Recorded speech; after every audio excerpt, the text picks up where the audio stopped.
মরে একটা, আহত হয় একটা, একটাই যায় স্যার, বাকিটি যায়।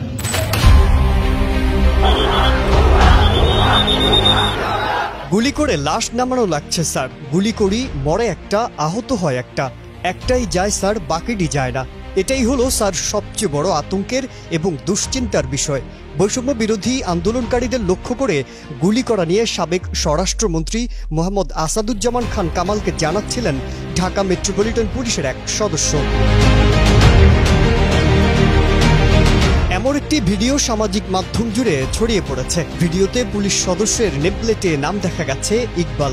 43 সেকেন্ডের ভিডিও ক্লিপে দেখা গেছে সাবেক স্বরাষ্ট্রমন্ত্রী আসাদুজ্জামানকে ঘিরে দাঁড়িয়ে আছেন কয়েকজন পুলিশ কর্মকর্তা। তাদের সামনে ইকবাল সাবেক স্বরাষ্ট্রমন্ত্রীকে মোবাইল ফোন থেকে একটি ভিডিও দেখাচ্ছেন। কোটা সংস্কার আন্দোলন ঘিরে বিক্ষোভকারীদের ওপর আইন শৃঙ্খলা বাহিনী নির্বিচারে গুলি চালায়। ভিডিওতে পুলিশ কর্মকর্তার কথা শুনে বোঝা যায় বিক্ষোভকারীদের ওপর পুলিশের গুলিতে হতাহতদের একটি ভিডিও আসাদুজ্জামানকে দেখানো হচ্ছে।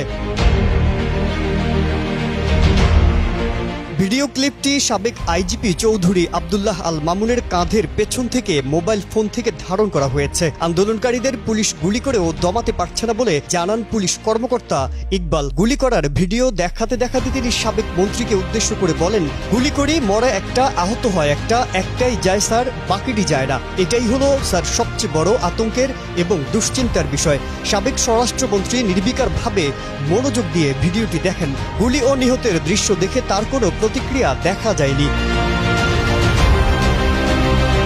কোটা সংস্কার আন্দোলনে পুলিশ কতটা সক্রিয় ছিল তা বলার অপেক্ষা রাখে না। কতটা অমানবিক হলে পাখির মতো মানুষকে গুলি করে হত্যা করতে পারে।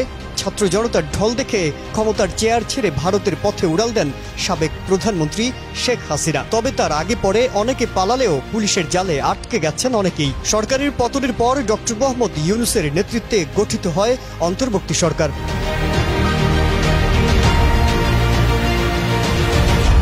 এদিকে বৈষম্য বিরোধী ছাত্র আন্দোলনের সমন্বয়ক আসিফ মাহমুদ অন্তর্বর্তীকালীন সরকারের যুব ও ক্রীড়া মন্ত্রণালয়ের উপদেষ্টা হিসেবে দায়িত্ব পেয়েছেন। আসিফ মাহমুদ এক ফেসবুক পোস্টে লেখেন, বিচারের আগে সন্ত্রাসীদের পুনর্বাসনের কোনো সুযোগ নেই। ছাত্র জনতার গণ অভ্যুত্থানের স্পিরিটের সাথে সাংঘর্ষিক অবস্থান নেয়ার সুযোগ নেই। আন্দোলনে হামলাকারী, হত্যাকারী সকলের বিরুদ্ধে সারা দেশের ভিকটিমদের মামলা করার আহ্বান জানাচ্ছি। বিচার নিশ্চিত করা হবে।